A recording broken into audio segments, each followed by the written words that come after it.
अगर आप क्लास 9 से क्लास 10th में आ चुके हो और अगले साल आपको बोर्ड देना है और आप अभी तक श्योर नहीं हो कि केमिस्ट्री की शुरुआत करें तो करें कहां से, ये वीडियो बिल्कुल आपके लिए।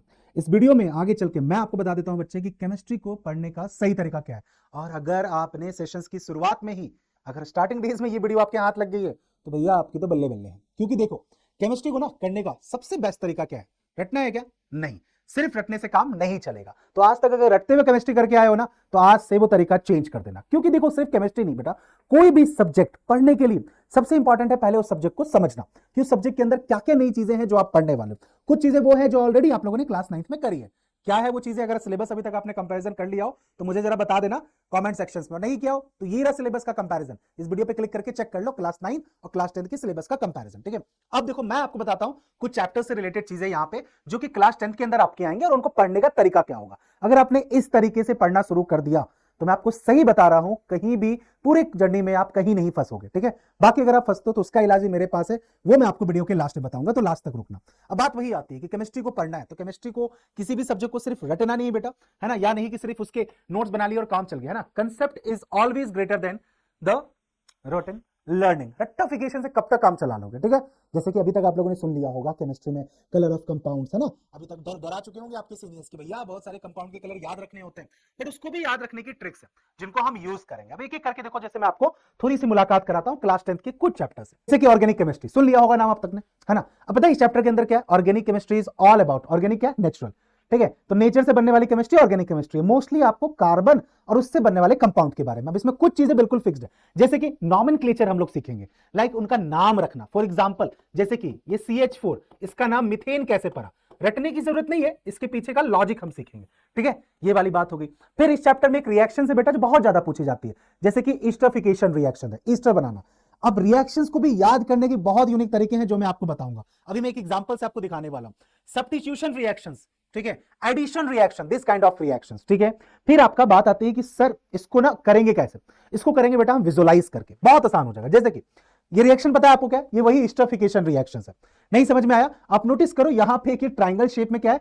COOH है, बेसिकली कार्बोक्सिलिक एसिड है। और ये क्या कर रहा है? ये जब अल्कोहल से रिएक्ट करता है, तो एक एसिड जब अल्कोहल से रिएक्ट करता है तो उसमें जो वाटर मॉलिक्यूल्स है ना, यानी जो H2O, उसको किक आउट करता है, उसको बाहर निकालता है, बच जाता है आपके पास ester. Ester sweet smelling substance होता है, इसका इस्तेमाल कॉफी के काम में, सॉफ्ट टी हो गया, क्रीम बनाने में, फ्रेगनेंस में किया जाता है। ठीक है, अब नोटिस कीजिए कि अगर मैं आपको इस तरह से विजुअलाइज करके रिएक्शंस दिखाऊं तो क्या आप आसानी से ये समझ नहीं पाओगे कि ये क्या है? बहुत आसानी से हम इस तरीके से विजुअलाइज करके रिएक्शंस को समझेंगे सो दैट कि आपको कोई भी प्रॉब्लम नहीं आए। इंटरेस्टिंग है ना, बहुत आसान है। जिस दिन केमिस्ट्री को आपने विजुअलाइज करना शुरू कर लिया, आपको दिखने लगा कि कौन सी रिएक्शंस किस तरीके से हो रही है, आपके लिए आसान हो जाएगा। ठीक है, फिर देखो जैसे कि आपकी एक चैप्टर आएगा बेटा आपका स्टीरियोकेमिस्ट्री, बहुत मोल कंसेप्ट वाला चैप्टर। इसमें ये 6 प्रॉब्लम टाइप है, चीट शीट देखो यहां पे। मैं इसी तरह की चीजें, जो चीजें आपको यहां दिख रही बेटा, यही चीजें मैं आपको प्रोवाइड कराऊंगा यूट्यूब के ऊपर भी, और इससे ज्यादा मिलेगा आपको वो हमारे क्वांटम बैच के अंदर, जिसके बारे में मैं आपको लास्ट में बताऊंगा।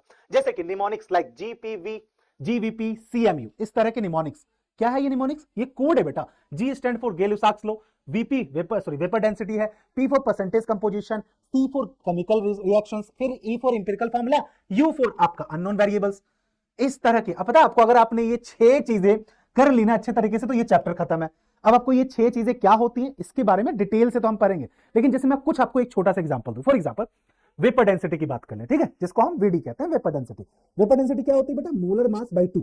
अब मोलर मास अगर आपको नहीं पता, जैसे फॉर एग्जांपल ऑक्सीजन ले लेते हैं, ठीक है, ऑक्सीजन हमने ले लिया एलिमेंट जिसका एटॉमिक नंबर होता है 8, ठीक है, एटॉमिक नंबर 8 होता है, एटॉमिक मास इसका 16 होता है।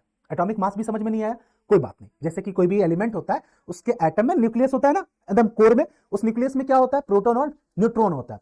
वो है आपका 16, उसका जो वेट है दैट इज एटॉमिक मास 16 है। वेपर डेंसिटी होता है किसी भी मॉलिक्यूल का आपका जो मोलर मास है डिवाइडेड बाय 2। मोलर मास क्या है? अब आप बोलोगे क्या ऑक्सीजन का मोलर मास 16 है? नहीं नहीं नहीं, ऑक्सीजन का मोलर मास, आप ऑक्सीजन आपको O2 होता है बेटा, ठीक है, यानी 2 एटम में, तो एक एटम का 16 है तो 2 का हो जाएगा 32 डिवाइडेड बाय 2 दैट इज 16। तो इसकी वेपर डेंसिटी 16 होती है। ठीक है, और डिटेल में इसको हम चैप्टर के अंदर पढ़ेंगे। तो इस तरीके से ना चीट शीट हम कवर करेंगे थ्रू आउट द ईयर, जिससे कि आपको एकदम, क्या कह रहा हूं मैं, क्रिस्प टाइप से 1 पेज वाले नोट्स मिल जाएंगे। जब हम थ्योरी पढ़ेंगे फिर आपको इस तरह का 1 पेज नोट्स मिलेगा, तो कहीं भी दिक्कत आपको नहीं आएगी। अब इन्हीं चीजों का इस्तेमाल करके आप आगे चल के इंपिरिकल फार्मूला डिजाइन करोगे, मॉलिक्यूलर फार्मूला डिजाइन करोगे। जैसे फॉर एग्जांपल अगर मैं आपसे पूछूं कि कार्बन ऑक्सीजन मिलके CO2 ही क्यों बनाते हैं, कार्बन डाइऑक्साइड का फॉर्मूला CO2 ही क्यों होता है, या मीथेन का फॉर्मूला CH4 ही क्यों होता है, इथेन C2H6 ही क्यों होता है, C3H8 क्यों नहीं हो गया? There must be some reason. उनके पीछे का सारा लॉजिक हम यहां सीखेंगे, ठीक है। फिर आता है एक चैप्टर हमारा, सबसे पहला ही चैप्टर है पीरियोडिक टेबल, ठीक है। पीरियोडिक टेबल, अगर आप ये वीडियो टाइम से देख रहे हो तो आपको डिस्क्रिप्शन में पहला जो फ्री सेशन है क्वांटम बैच का, उसका लिंक आपको दिख जाएगा, ठीक है। अगर आपने इसको टाइम से देख लिया तो आप जाके उसको ज्वाइन कर सकते हो। पीरियोडिक टेबल के अंदर बेटा हम क्या करने वाले पता आपको? पीरियोडिक टेबल पूरा इमेज बेस्ड मेमोरी है। ये जो चीज आपको दिखाई दे रही है ना, जो आपने अपने स्कूल में देखी है, दिस इज पीरियोडिक टेबल, जिसके अंदर हम आज तक जितने भी एलिमेंट ढूंढे गए, जैसे फ्रॉम हाइड्रोजन से लेक हो गया, जियोन हो गया, क्रिप्टॉन हो गया, बेटा ये सारे के सारे एलिमेंट है जिसको हमने इस टेबल के अंदर फीड किया है, ठीक है। लेकिन बात आती है कि इस टेबल को इस तरह से नहीं बनाया गया रैंडमली, इसके पीछे भी बनाने के बहुत सारे लॉजिक है। इस चैप्टर में हम उन्हीं लॉजिक को पढ़ते हैं, सवाल उसी से होता है। जैसे कि जब मैं टॉप से बॉटम अगर आऊंगा तो एटम, जो एलिमेंट्स है उनके बीच का एटॉमिक रेडियस बढ़ेगा कि घटेगा, एटॉमिक रेडियस के बढ़ने घटने से नीचे हमें ज्यादा मेटल मिलेगा या फिर नॉन मेटल मिलेगा। सिमिलरली जब हम लेफ्ट टू राइट जाएंगे तो क्या चीजें इंक्रीज होंगी, क्या चीजें डिक्रीज होंगी, आपको दिख रहा है ना, इस तरह के ट्रेंड हम पढ़ेंगे, ठीक है। अब देखो वही वाली बात है, जैसे for example across the period electronegativity increase करती है, एटॉमिक रेडियस डिक्रीज करता है। कहने का मतलब कि अक्रॉस द पीरियड मतलब इधर अगर हम लेफ्ट टू राइट जा रहे हैं तो आपका जो एटॉमिक रेडियस का साइज है ना, वो आपका डिक्रीज करता है, यानी यहां पे आपको ज्यादा साइज वाला एटम मिलेगा, फिर वो धीरे धीरे धीरे धीरे आपका छोटा चला जाएगा। लेकिन बात यह है कि इसको रटना नहीं है, इसके पीछे का भी लॉजिक है, जो कि हम चैप्टर को डिटेल में जब जाएंगे तब हम समझेंगे। बात यह है कि जो चीज मैं आपको समझाना चाह रहा हूं बेटा, हर चैप्टर का ट्रेंड आपको पता होना चाहिए, हर चैप्टर से किस तरह की चीजें वो पूछते हैं। तो जब आप उस चैप्टर को पढ़ने जाओगे, तो अब जब आप ये चैप्टर पढ़ोगे ना, तो आपका दिमाग में माइंडसेट क्लियर है कि मुझे इस चैप्टर में इन ट्रेंड्स के बारे में ध्यान से पढ़ना है। सवाल यही से है, left to right, top to bottom. और क्या चीजें, जैसे एक चैप्टर आएगा इलेक्ट्रोकेमिस्ट्री, इलेक्ट्रोलाइसिस आप सबने सुना होगा, जैसे कि ये जो करा है, वैसे तो ये चांदी का है, लेकिन होता है ना चांदी की पानी चढ़ाई जाती है, गोल्ड की परत चढ़ाई जाती है, वो किससे होती है बेटा? इलेक्ट्रोलाइसिस प्रोसेस से होती है। कुछ इस तरह का प्रोसेस होता है, एनोड कैथोड वगैरह इस्तेमाल करते हैं। अब इस चैप्टर में जब आप आओगे तो यहाँ पे आपको वो जो लेयरिंग है ना, उसी पे सवाल है कि आप किस तरह से आयरन के ऊपर जिंक की लेयरिंग करोगे, है ना, कॉपर की लेयरिंग आप किस तरीके से करोगे। तो जब वो लेयरिंग करेंगे तो उस पूरे प्रोसेस में हम क्या एनोड की तरह यूज करेंगे, क्या कैथोड की तरह इस्तेमाल करेंगे, ये जो आपको दिख रहा है लिक्विड सा, वो हम कैसे इस्तेमाल करेंगे।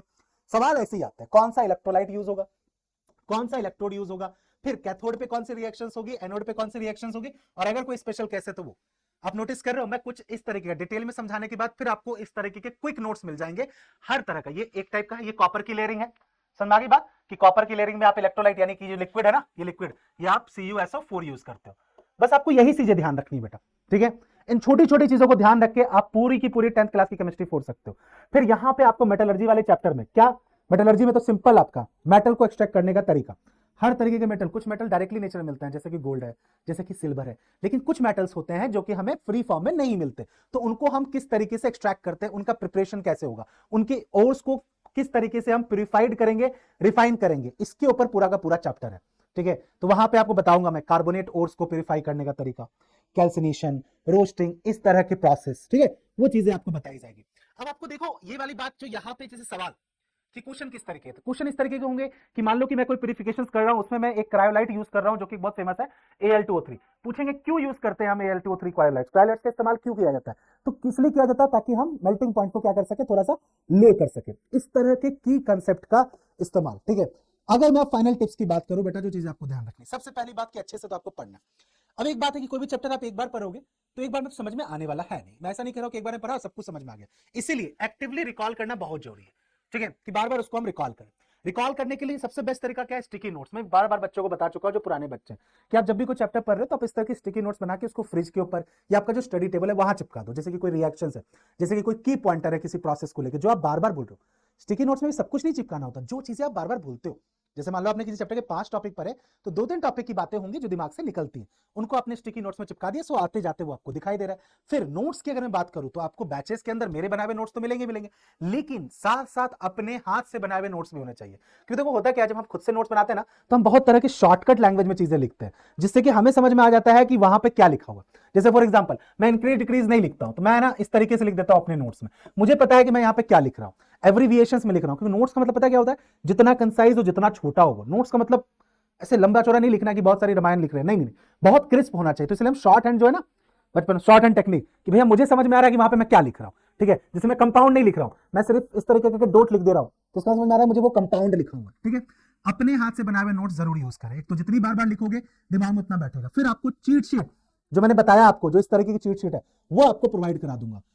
लेकिन जो सबसे इंपॉर्टेंट बात है बेटा वो है आपका अपने ऊपर फाइनल ट्रस्ट, खुद के ऊपर विश्वास, खुद के ऊपर बिलीव। हो सकता है नाइन्थ का बैच, नाइन्थ जब आपने किया तो कुछ बच्चों को अच्छा नहीं गया जो ये वीडियो देख रहे हैं, थोड़ा सा डिमोरलाइज हुए होगे कि अच्छे से तैयारी नहीं हुई। भूल जाओ उस चीज को, अब यहां से एक नई जर्नी की शुरुआत करो। जो गलती आपने नाइन्थ में करी है, एक्सेप्ट इट, अपनी गलती को एडमिट करो, बस मैं इतना ही कहूंगा। और उस गलती को कैसे ठीक करने का अगर तरीका आपके पास नहीं है तो मुझसे पूछना बैच के अंदर, मैं आपको बताऊंगा। बोल रहे भैया इतनी बार बैच बोल चुके हो, कौन से बैच की बात करो? इस बैच की, क्वांटम बैच की, जो कि क्लास 10th के बच्चों के लिए, ठीक है। इस बैच का लिंक डिस्क्रिप्शन में, ऑलरेडी बच्चों ने ज्वाइन कर लिया है। और अगर आप 15 अप्रैल के बाद देख रहे हो इस वीडियो को तो भैया बैच स्टार्ट भी हो चुका है। तो ऐसा नहीं है कि आप ज्वाइन नहीं कर सकते, आप ज्वाइन तब भी कर सकते हो, बट हाँ, जिस दिन ये वीडियो अपलोड हुई है शायद वो वाला डिस्काउंट आपको ना मिले। जिन बच्चों ने एनरोल कर लिया भैया 15 अप्रैल को इसकी क्लासेस स्टार्ट है। ये है पूरी टीम, आपकी टीम थॉटवेल, जो कि आपको गाइड करेगी, ठीक है। मैं आपको केमिस्ट्री बताऊंगा। तो मैंने जितनी चीजें आपको बताई है ना, चैप्टर बाय चैप्टर, वो चीट शीट हो, वो क्विक नोट्स हो, या फिर वो गलतियां जो आपने नाइन्थ में करी और उसको आप ठीक करना चाहते हो, आपको बस ये बैच ज्वाइन कर लेना, ठीक है। बाकी तो मेरा साथ आप लोग के साथ है ही। और भैया जो बच्चे ऑलरेडी बैच में आ चुके हैं, कमेंट करके बता दो कैसी चल रही है क्लासेस। और जिन बच्चों ने ज्वाइन नहीं किया और उनके दिमाग में अभी भी कोई सवाल रह गया है, how to start chemistry like a pro in class 10th, comment down your doubt, ठीक है। मैं पर्सनली आपको हेल्प करूंगा। बाकी जैसे मैंने पहले भी कहा, जो बच्चे पुराने हैं उनको पता है मेरा एक कोड क्या है, मिलके फोड़ेंगे। तो भैया पिछली बार फोड़ा था हमने, इस बार आपके साथ मिलके फोड़ेंगे, ठीक है। तो कमेंट कर देना कि भैया हाँ मिलके फोड़ते हैं। See you all in the batch.